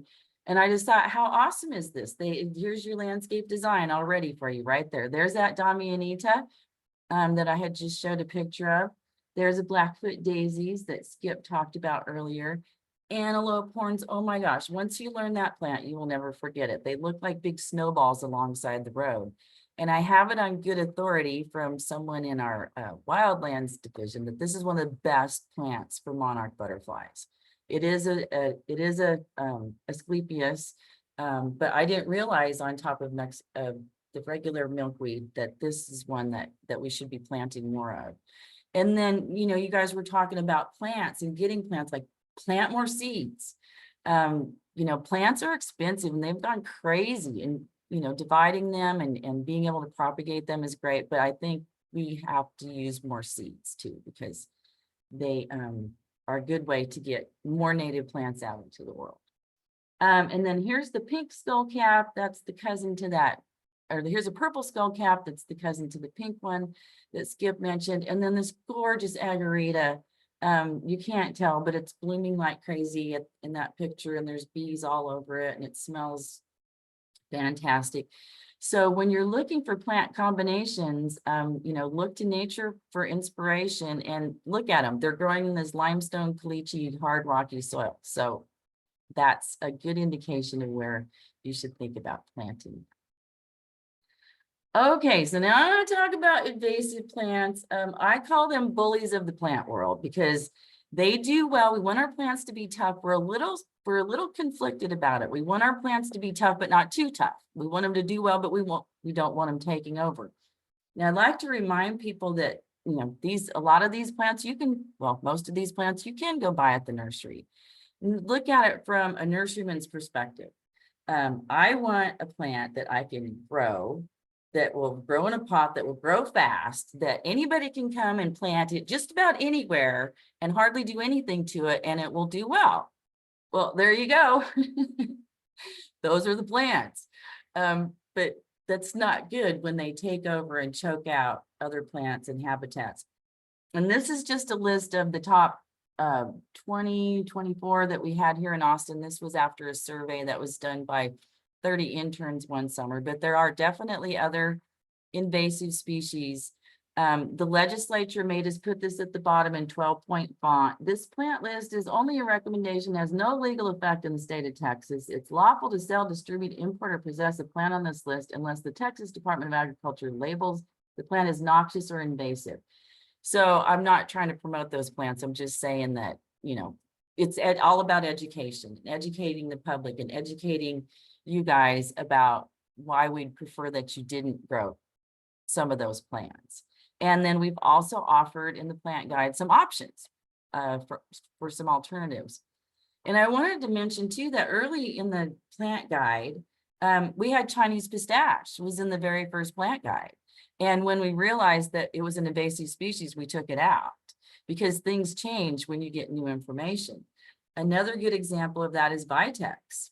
We have Vitex in there for a long time. And then, you know, our staff out in the wildland areas, and, you know, the city of Austin owns tens of thousands of acres of property that we manage, and they were starting to see Vitex invading the natural areas. So we're like, okay, we hadn't seen that happen before. So we need to, you know, take that off of the recommended list. And, you know, we try to find the middle ground. Like if you're in the middle of Austin and you're not next to a green space, and the chances of the seeds getting washed down are less, then, you know, I mean, you have to use common sense. But also just have an awareness of why we would prefer that you don't use that plant. Let's see, how am I doing for time? I think I'm doing pretty good. Okay, here's the light condition slide. So this is a little tricky because there's a spectrum. And like I said, the plants don't read the book. So they're going to be out there doing what they can. So I first want to talk about just the different layers that you have in a landscape. So you have your shade trees, and then you have your understory trees, and then you have your shrubs and your ground covers. So you're going to get different levels of lighting. Also, it changes over time. Like this aspidistra, or this cast iron plant, I took that picture in Travis Heights after, unfortunately, an oak tree got cut down because of live oak. That cast iron plant was used to being in the shade, and it was doing just fine, and it was very happy. And then when that tree came down, all of a sudden it's getting more light, and it's getting scorched, and its leaves are turning brown. So, you know, a lot of what we know about plants are just going out and planting them and moving them around and changing things. But we have to remember the landscape changes too. The tree gets bigger, it causes more shade. That makes this area different than it was before. So it's a dynamic process. And I think that's part of what makes being out in landscapes fun, is that they are changing. But it also can present some challenges if you're a gardener. So back to the sunlight thing. So we're saying that's, you know, plants that say they need full sun, they need at least 6 hours. I mean, there are plants that would prefer more than that, but we're just going to give you a good kind of at least 6. And then we have that sun partial shade. And I think Skip did a great job. I didn't add dappled in here, but it's really like the total amount of light that it gets. So sun to partial shade is 4 to 6 hours of sun. As he mentioned, preferably it's earlier in the morning. Or early afternoon. That late afternoon sun we know is brutal. And then full shade, you know, less than 3 hours of direct sun, but it could also be filtered. I mean, there's a certain point at which, you know, the plants can't get enough light to photosynthesize, but you will see plants in the shade have a much bigger leaf surface area, because then they have more area to collect the sun rays. This picture, this is big muley. So this is one of those clump grasses that I was talking about. Fabulous grass. It's planted all over the place. It's just a really good Texas tough staple. But over here you can see which ones are getting more sun and which aren't. So if a plant prefers full sun, then it's going to bloom more. It's going to do better in some, but that doesn't mean it won't grow in some shade. And like Skip mentioned about the rock rose, it does really well in the full sun, but if you put it in the shade, sometimes it gets some powdery mildew. But if it's in part sun, part shade, and it has a little breeze go by it, then it may not have the powdery mildew. So there's a lot of circumstances around the conditions of that particular plant that can have an influence on it. So hardiness. So there's cold hardiness, there's heat hardiness. I know that there's a new heat hardiness rating for our area, and I thought rather than go into all that detail, I'm going to talk about the things that affect us when we're taking care of plants. So all plants, the hardiness is genetic to the plant. So obviously some plants can handle cold better than others, but they all have an optimal temperature that they need to grow. Most plants max out at 86 degrees. So once it gets super hot, those plants, like Daphne was saying, they're shutting down. They're not photosynthesizing. They're not doing anything. They're just like, it's too hot. I'm not dealing with it. I'm just not going to do anything until I get what I want. So, so that would be a case, the plants aren't actively growing really at that time. Once it gets to be 86, they just shut down. But hardiness is also a factor of, you know, how well established the plant is, how mature it is, its general health, how, you know, what kind of moisture level that the soil is at the time. So there are lots of things that can influence hardiness. So just a couple of those microclimate factors. One has to do with the slope. So if you've got plants that have a south and west facing from the slope, their slope is south or west facing, you know, they're going to keep growing. But on the other side, you can see the conditions are quite different, and so the plants are not growing. The color of the ground, well, that makes sense. If you're on a beach that has black sand versus white sand, there's going to be a big temperature difference. Also, the soil moisture level can have an impact on that. Large bodies of water. I took this picture out. This is like overlooking Lake Travis, like out there at Hippie Hollow. And so this big body of water has an impact. It has an impact on the plants that grow near it, like the lake effect. So it acts as an insulating factor if it's close enough. And then altitude, you know, when you're up in the mountains, you can see it's going to be colder up high. Proximity to buildings. I put this in here just as a, you know, the heat island effect. And so the plants in this general area, but also plants, you know, on the south side of it, and south and west side of buildings are going to be able to handle, you know, they're going to be more protected. So they'd be less likely to be influenced by temperature changes. And then the surrounding vegetation too. And so this graphic, I was looking at it this morning, it had Celsius. So I changed the numbers, but if you're looking at bare soil, that soil could be, like bare soil can be like 118 degrees. If it's underneath a shrub, then it could go down to 84 degrees. If it's under a shrub that has, it said leaf litter, but that's like mulch, it could be 80 degrees. If it's under a tall shrub, then it could be 70 degrees. So there's a big difference in, you know, bare soil versus covered soil. And I also just wanted to mention synthetic turf can get up to like 120, 140 degrees. So I'm not going to talk about the evils of synthetic turf, but there's just one reason right there not to be using it, because it's the off-gassing of all the plastic and stuff. It just doesn't make any sense to me. Okay. So talking about heat, so we experienced that this summer, didn't we? In our plants, I was amazed that the turf grasses recovered. Not all of them did, but especially like the ones like the Bermuda grass, you know, that have the underground rhizomes. I know the St. Augustine didn't always fare as well because it's, you know, it's got stolons that run across the top of the yard, but I was pretty impressed with how our plants recovered after the extreme heat and drought that we had this summer. But plants will respond to that. They're pretty tough. Like you said, they've been dealing with a lot of these conditions and adapting to them for a long time. So just to review the way that plants respond, well, some of them will just wilt. Some of them will curl up their leaves so they lose less water. They'll get sun scald, just basically burn. They'll drop leaves like sycamores. You think about those giant leaves on sycamores. As soon as it starts getting hot and dry, they're like, I'm getting rid of these leaves because they're making me lose water, and I'm not wanting that.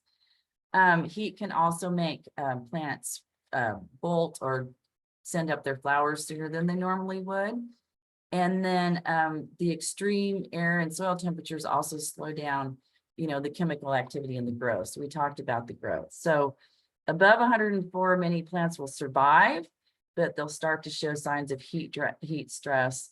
So there are limits to what they can take, but I have to say I'm pretty impressed with our plants and how well they put up with all of the challenging conditions that we have here for them, including cold weather. And so plants have different ways of responding to cold. Sometimes this is a hibiscus. Sometimes, if the temperature just goes down and goes back up, a lot of the new growth will get nipped, but the rest of the plant's fine. So once this freeze is over, or the danger of freeze, you can cut these back. You can cut these all the way back, pretty much like Skip was saying, down to like the basic structure of them.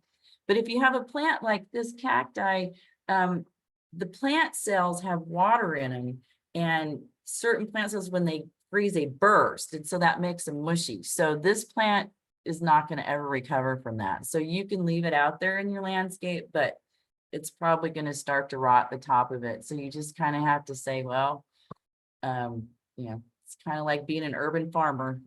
Sometimes you can't control what the weather does, and you just have to roll with it. And then there are situations like this sago palm. So I took this in it's next to a taco place. You could see it was in an urban area. It was protected because it was around concrete and there was a road nearby. And I thought, oh, is that going to make it? Because it looks like it completely froze. Well, if you have this situation, I would recommend that you leave it until, new growth starts to come out, because that old foliage is kind of protecting the crown of that plant. But once it warmed up, this plant came out of it, looked great. This got trimmed off and you could hardly tell it got frozen. I put this one little picture over here in the corner because I found this fascinating, that the plants that can take the cold weather, they have some kind of antifreeze in their cells. And so that's why the plant cell, the vacuole in a plant cell doesn't freeze, because it has antifreeze in it. And I thought, they're so clever, these plants. They do so many things. Oh yeah, here's a good picture. I'm sorry, I have to get a drink.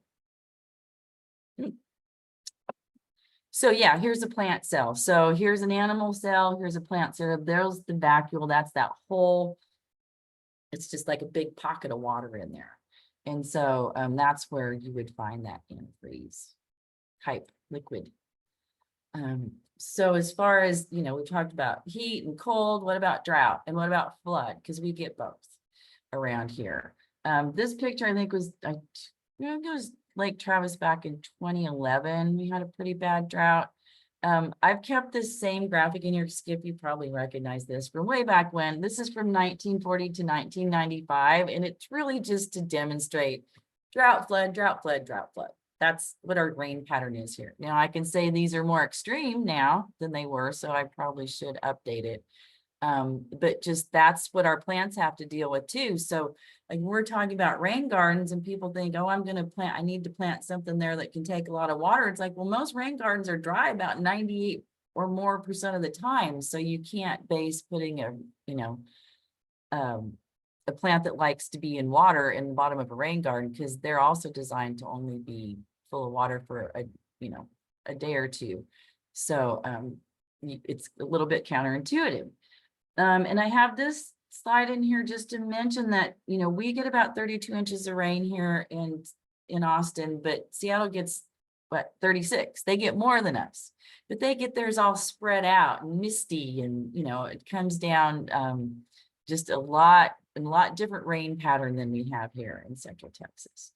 So if you've been around here anytime, you know about our floods. If you're new to Central Texas, like I said, please inform yourself about what happens when we have flash flooding and how to stay safe.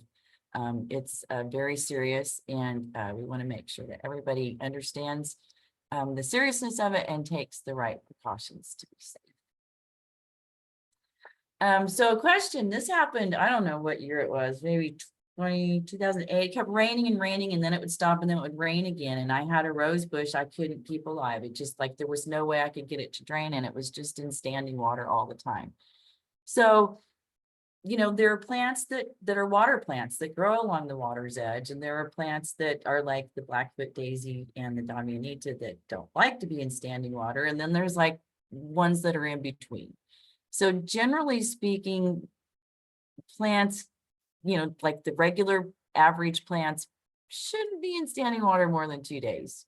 Not saying there aren't exceptions to that, but you know, they're not getting any oxygen, and at some point those roots are just going to suffocate. So you really can't do, I mean, you can plan ahead to have well-drained areas, but sometimes, you know, you just, like I said, in this case, that rose had been there for decades, and it was just in a kind of low spot, and it was heartbreaking. It was too big to dig up and move, and there really wasn't any way I could do to keep it aerated. So it was kind of sad.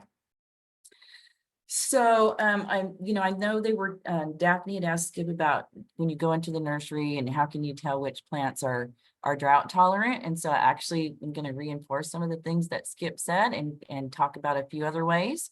So ways that plants deal with drought: one, they avoid it. I'll talk about that. Or they grow slowly, so they don't need as much. They have ways of storing it and saving it.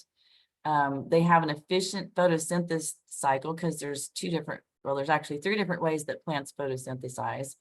And then a big one is they reduce water. Reduce water loss through the transpiration of the water coming out of their leaves. And then there are a few other adaptations that I'm going to talk about.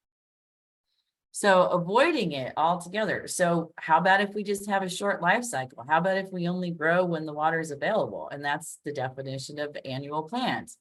So our annual wildflowers, if we get rain in the fall, they germinate and they grow throughout the winter. And like the bluebonnets are growing now, and they bloom in the spring. Yay. And then they finish their cycle, they go to seed, they shut down, and then they just wait for more rain. So they've avoided needing to use water during the periods when there isn't water. Now, if we don't get water in the fall, those seeds are still sitting there. If we get some rain in the spring, the wildflowers, some of them still have a chance to bloom. They're not going to be as big, they're not going to be as extensive, but they were just waiting for that rain. So, you know, a lot of it depends on when it rains.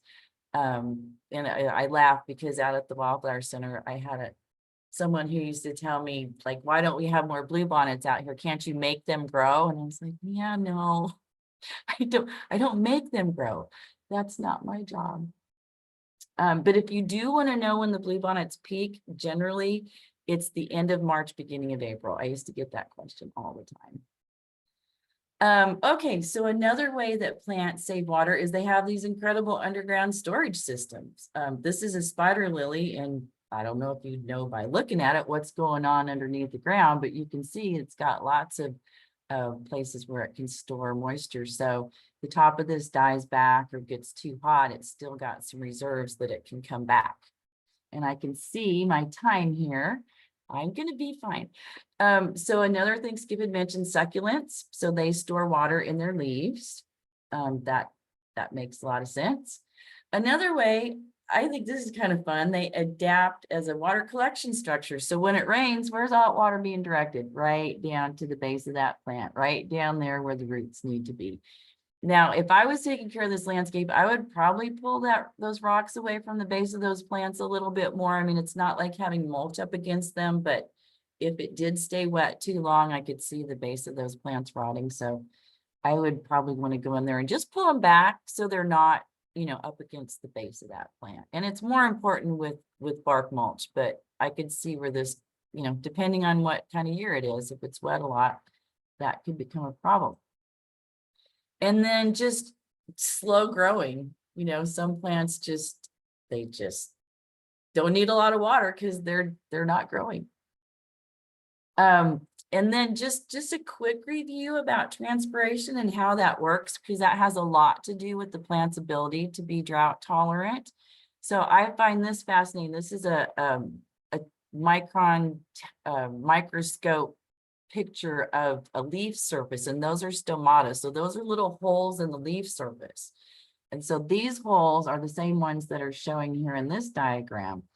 So when the plant has a lot of water and it's turgid, those guard cells are plump and they open up. And so that allows for water exchange. When the plant is not hydrated, it closes so the plant won't lose water through its leaves. So that's a mechanism to keep water. So I'm going to show you some ways that the plants do that to save water. So one way is that they have gray leaves and they have hairy leaves, and that helps shade the top surface of the leaves, so as not as much water comes out. So some good examples of that, these lovely little lamb's ears, great little plant, especially if you have kids. It's just they're like lamb's ears, really wonderful. Woolly stomodia is a great native plant, again, gray leaves, fuzzy leaves. And then Greg Dahlia is another one. That's a really great one for erosion control, because like Skip was saying with which plant he was talking about, bending it down and rooting it. Well, this does that all on its own. So these Greg Dahlia, they don't spread out a long ways, but if you plant a 1 gallon, it's gonna keep growing out. But the roots, the stems root on the ground. Coralberry does that too. And so it really helps stabilize areas where you have erosion issues. Another great thing for those are just the grasses, the big muleys and stuff. They're great for erosion control too, because they have very fibrous roots. Another way that plants protect water loss is having a waxy coating on them. So this is an evergreen sumac, and you can see waxy leaves on it. So that helps reduce the water loss. Another thing that plants do, like in rosemary and desert willows, they have long skinny leaves. They're just not as much surface area to lose the water from. And then no leaves. I think Skip mentioned this one too. Technically, these cacti pads, those are the stems of the plant. They aren't the leaves. So I know it's a technical thing, but it is the case. So this one doesn't have leaves, and that helps reduce the water loss during photosynthesis. And then spines is another way. Plants don't lose, sometimes animals will eat plants for their water. And so by having spines, that helps discourage animals from eating them. I like this slide. We share this slide in our youth education programs. And I just want to mention that, okay, this is how the root systems would be in the Blackland Prairie where there's deep soil, but you're not going to get the same response in West Austin where there's only this much soil. So I like to qualify that. But I can tell you that Bill Carson out at Native Texas Nursery, he has nurseries on the east side. He told me once they found Bermuda grass roots that were 16 feet deep. So that's kind of shocking, but I believe him because he's an honorable man. But I'm just saying this ideally is what it would look like underground. This is what the tall grass prairie looked like underground. And so we would like to emulate that as much as possible, but I think just we have to look at the soil depth. The soil depth that we have available to us varies quite a bit. So what really matters is what's happening out in your landscape and where you want to plant something. I hope you have some nice deep soil like that, but if not, then you need to adjust your plants accordingly. And then this also just reinforces what Daphne was saying about minimize the need for water by plants going dormant. This is not the same landscape, I want to be clear. And this is the most beautiful buffalo grass lawn I've ever seen. This is up in Northwest Hills. I took like 20 years ago, so I need to go back and see if it's still there. But I do know that the reason why that buffalo grass looks so great is because they amended their soil. It wasn't just 6 inches, it was like 10, 12 inches. And that's what turf grass needs to be to be able to survive in our conditions. But the summer dormancy that, I think, I can't remember what Skip said Jill Knox's color was, but mine is beige is also a color. that the plants, when they don't get any water, they will shut down, they will turn brown, and they will just wait until they get water. And that's the way we should be treating our turf grass landscapes. But people have to get used to that idea, and they have to understand that the turf grass isn't dead, right? It's dormant, and there's a difference. So I'm going to stop there. I think I'm right on time. I think we have a few minutes for questions, but I just hope that you have learned something about growing green. And when you do so, that you can spend more time chasing bubbles with your friends. And I really mean that too. So. That's great, Denise. I really enjoyed how you went into the watershed protection elements, which of course we expected you to do, being where you work and you have all that great knowledge about protecting our watersheds.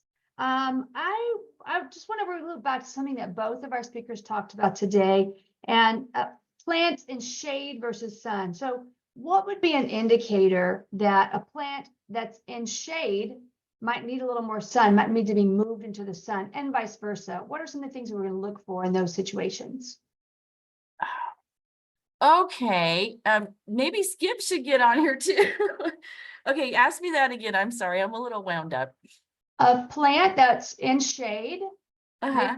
what would be an indicator that you've put a plant in shade and maybe it doesn't belong in shade? Maybe it likes a little more sun. We talked about dappled shade versus full shade. We've had some questions come in about, oh my gosh, how do I know how much is dappled and how much is filtered and what is full shade?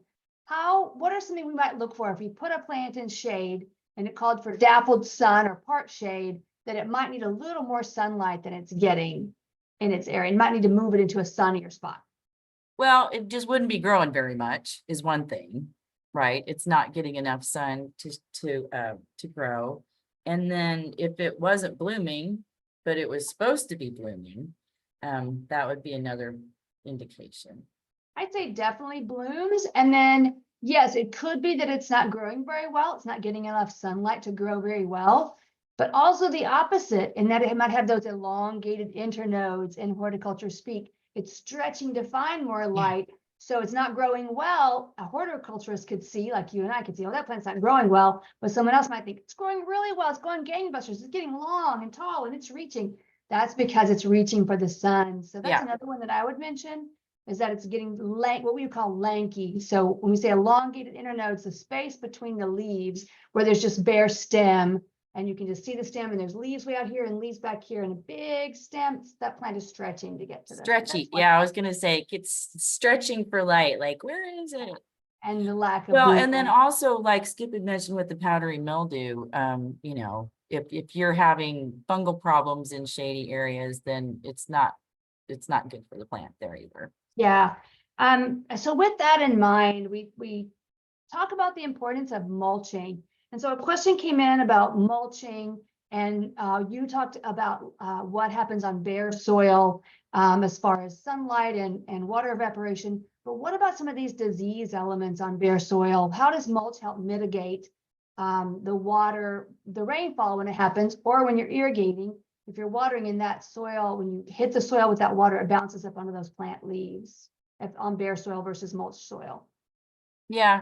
Well, I mean, having the mulch there, of course, helps from that. And like Skip had mentioned earlier about when you're watering plants, you don't want to water the foliage. So it really comes back to that. You know, if you can use drip irrigation or water something that's, you know, at ground level, and then the mulch helps mitigate splashing if you did have something that was hitting. So if there are fungal spores on the ground and you have them covered with mulch, then they wouldn't be splashing up on the leaves of the plants. Yeah, and so I would think that would also be important to point out about the importance for certain plants, especially at the time of day when you water them. If you hand water, if they're not mulched, that you don't have those leaves staying too wet all day to attract those mold spores to grow on those leaves if they're susceptible to that. So keeping with the topic of mulching, what about using rocks as a mulch? Where is that appropriate? Where is it not appropriate to use rocks as a mulch? Well, that's a tricky question. Some people don't consider mulch unless it's organic, but I think covering the ground with something is, you know, it's still a kind of mulch. I think the main thing you have to be concerned about here is the heat. that is released from those rocks. Cause I think it looks pretty to have rocks as mulch, in certain situations. But if it gets too hot, it's gonna fry the plants. Now, I would say, like, I have a neighbor that has some bluebonnets growing, and I just saw that she went out there and put some bark mulch around it.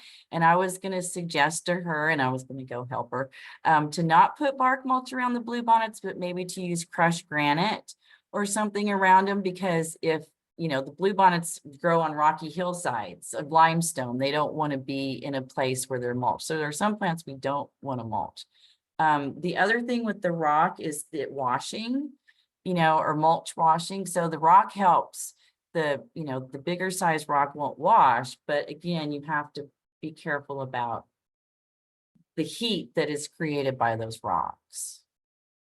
So while we're on that topic, I would say just more desert plants. So plants such as your agaves and yuccas that can take that heat Yeah. would be okay in that rock mulch. And as you're saying, our wildflowers who have their stem as a rosette and they shoot up that beautiful flower bloom, but their stem is right there against the soil line. And so the importance of having that protected from the fungal spores that are ubiquitous in environment and bacterial spores, you want to protect that from being wet all the time. So we talk about this with trees a lot, where we don't want people to put mulch all the way up against the trunk of something like a tree or a shrub. Is that true of our perennials as well, that we want to be careful around the stem of a plant when we're mulching around it, so that particular area where the stem meets the mulch doesn't stay wet all the time? Absolutely. It was kind of like the picture with all the rocks around it, because what's happening is if there's bark mulch or whatever that's holding moisture and it's up against the base of those plants and it stays wet. I mean, most of the time it might not be an issue. Our landscapes are dry, but if you have an irrigation system that's coming on regularly, or we do have one of those periods of a lot of rain, if that moisture stays wet up against, a woody plant, it's going to take longer to rot through. But on herbaceous plants and these perennials that have these rosettes, it absolutely could rot those if it stayed wet too long. So, and it really doesn't have to be too far. It's just like I would just get down there and just pull it around the base of the plant, maybe pat it down a little bit so it doesn't wash back up against it. So it shouldn't be too hard to do that. I mean, once you do it, hopefully you wouldn't have to do it again, but yeah. Right. And so while we're on the topic of mulch, material, we talked about rocks, we talked about organic mulch. Talk about some of the pros and cons of cedar mulch versus pecan shell mulch versus wood versus bark, all the different types of organic material out there.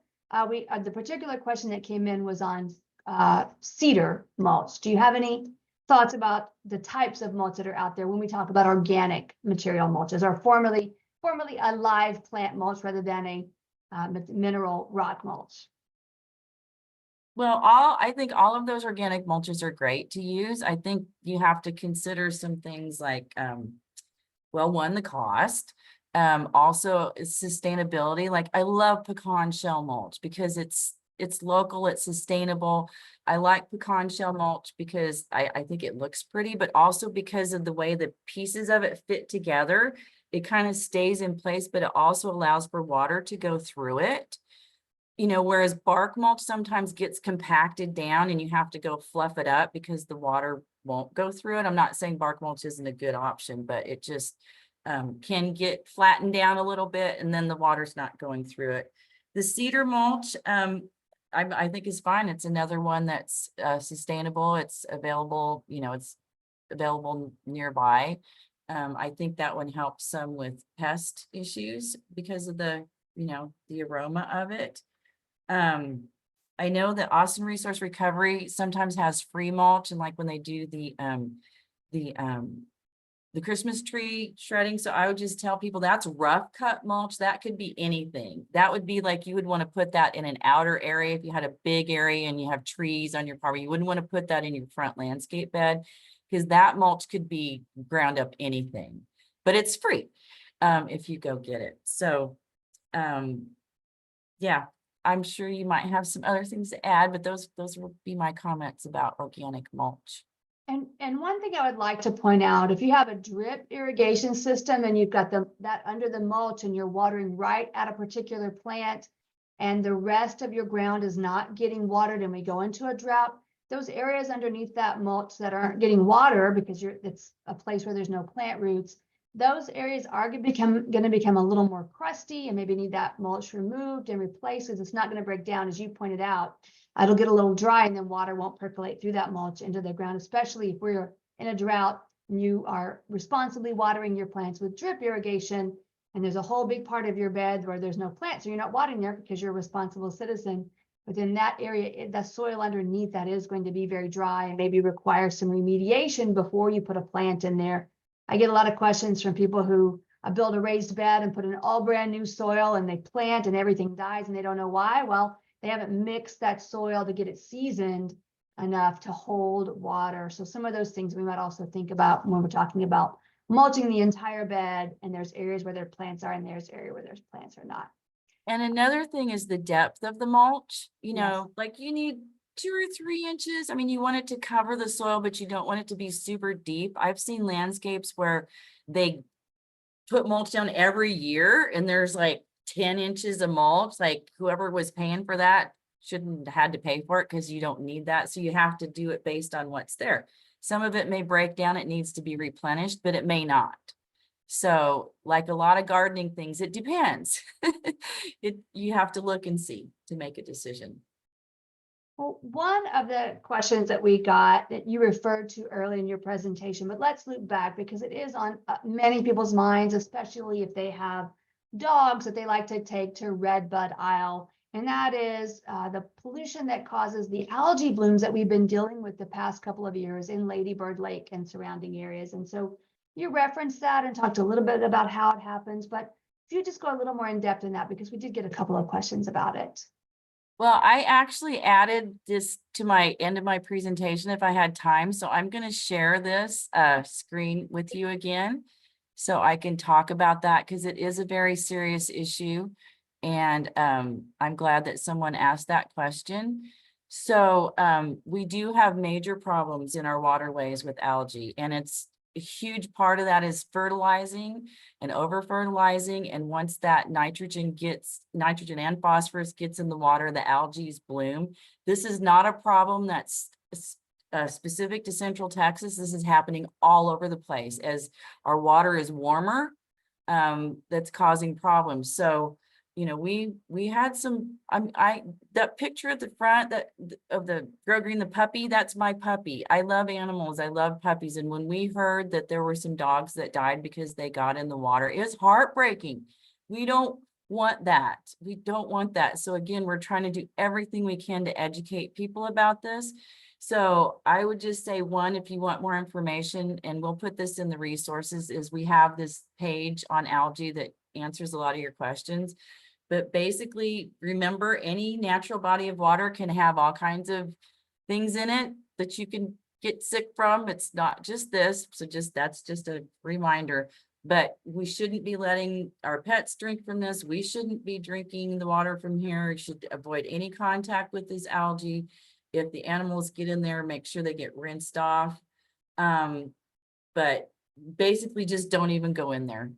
You know, if it's stagnant water, if it's smelly, if you see scum, if it hasn't rained. I mean, I think Redbud Isle, just by its nature, is kind of has a collection area and there's not a lot of flow through there. And so people just be careful. And also, you know, help us educate people about not using fertilizers. You should compost. And I actually even did a, you know, if you're taking care of your landscape, don't put salt-based fertilizer on there that can dissolve and wash off into our waterways. Instead, aerate and core aerate, and then top dress that with compost. So you're getting this healthy root system for your turf grass. So you don't need to fertilize with highly soluble salt-based fertilizers. So I hope that was, I know that was quick, but I'm glad somebody asked. It was perfect timing. I think we're getting ready to wrap it up. But you guys, if you have questions, we have awesome city staff that are happy to answer your questions. I'm available, of course, at Grow Green, but if you have city questions in general, call 311 because they have gotten much better over the years about being able to direct you to the right person that you need to talk to. If it's anything that has to do with city services, I encourage you to use 311. And on those same lines, I just want to wrap up by reminding people how important it is that when they blow off the lawn clippings or the leaves from their sidewalk or their driveway, that they brought back into their yard and sweep it up and put it by the curb in their green waste recycling or in a brown bag, rather than blowing it out into the street where it can be blown to your neighbor's yard or back into your yard or into our storm drain. So not as much of a pollution problem as our fertilizers are with those leaves, but those grass leaf clippings especially have some nutrients in them, and they also clog up the drainage system.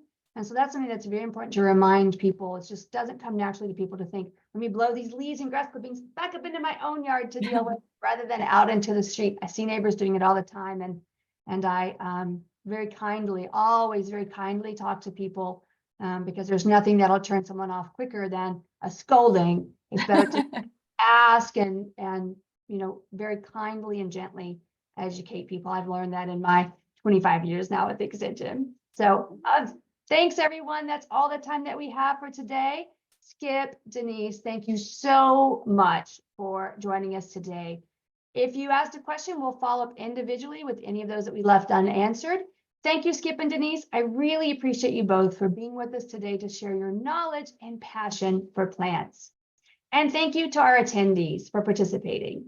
Very soon, you'll receive an extensive email from us, including a link to a short survey, and we'd really appreciate if you filled that out. Your feedback will help us to ensure that Extension can continue to offer these types of valuable programs in the future.